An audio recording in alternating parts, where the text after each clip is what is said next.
Bonjour. Dans cette vidéo, nous allons voir comment saisir sa demande d'autorisation d'urbanisme via la plateforme Casa Urban.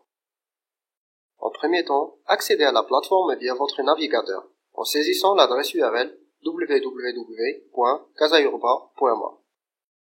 Par la suite, renseignez correctement vos identifiants, nom utilisateur et mot de passe. Puis, cliquez sur Connexion. Vous voilà donc dans votre espace privé. Pour lancer une nouvelle demande d'autorisation d'urbanisme, allez au menu Nouveau dossier, puis cliquez sur Autorisation construire. Un message de confirmation apparaît. Cliquez sur Oui pour continuer. Ensuite, renseignez la globalité des champs de ce formulaire. Remarquez bien que ce formulaire est composé de 3 blocs.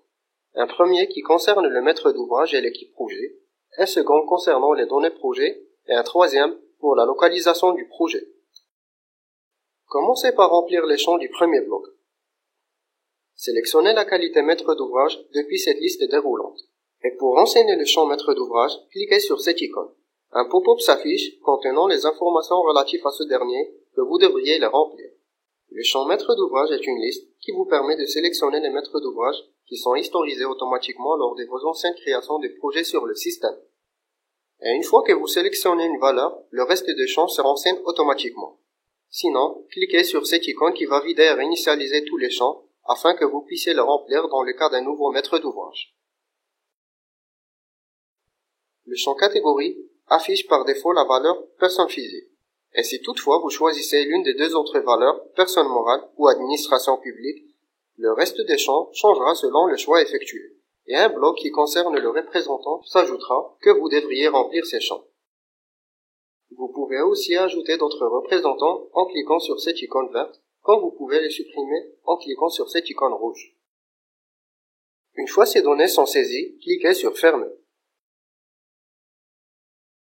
Vous pouvez ajouter autant de maîtres d'ouvrage que vous voulez en cliquant sur cette icône, quand vous pouvez les supprimer en cliquant sur celle-ci.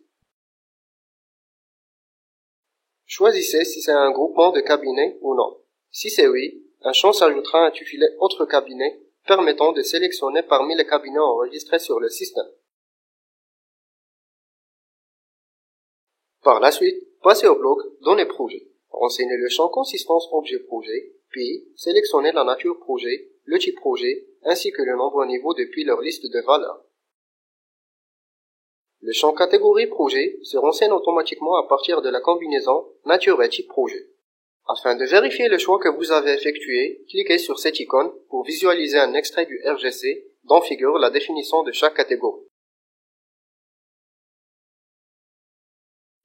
Et pour finir, passez au troisième bloc, localisation projet. Commencez par renseigner les références foncières relatives à votre projet.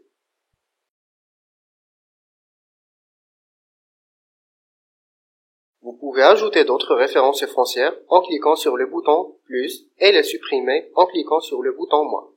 À chaque renseignement de référence foncière, vous aurez la possibilité de visualiser la note de renseignement et un extrait du plan d'aménagement associé à cette dernière en cliquant sur ces deux icônes.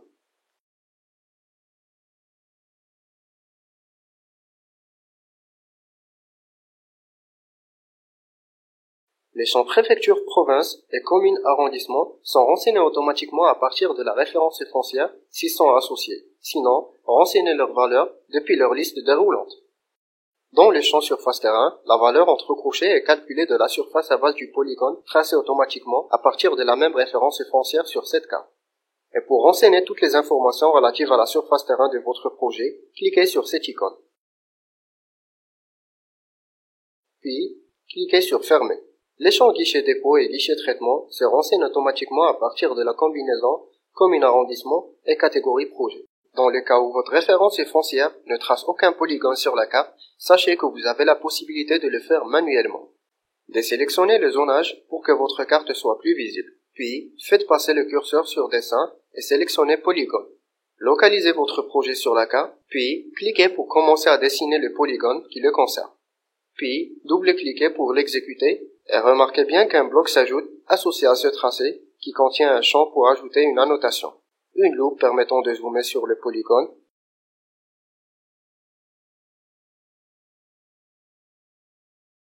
et cette icône qui affiche un pop-up contenant les coordonnées Lambert propres à ce polygone. ainsi que cette croix qui permet de le supprimer de la carte. Vous avez la possibilité d'enregistrer votre formulaire pour sauvegarder les informations renseignées et compléter le reste ultérieurement. Pour le faire, cliquez sur Enregistrer. Et une fois que votre formulaire est bien renseigné, cliquez sur le bouton Valider. Un message de confirmation apparaît. Cliquez sur Oui pour continuer. Après la validation du formulaire, remarquez bien que la valeur que prend votre référence dossier n'est autre que la concaténation de la nature projet, plus la préfecture province, plus la commune arrondissement, plus une valeur incrémentable et l'année en cours. Merci pour votre attention.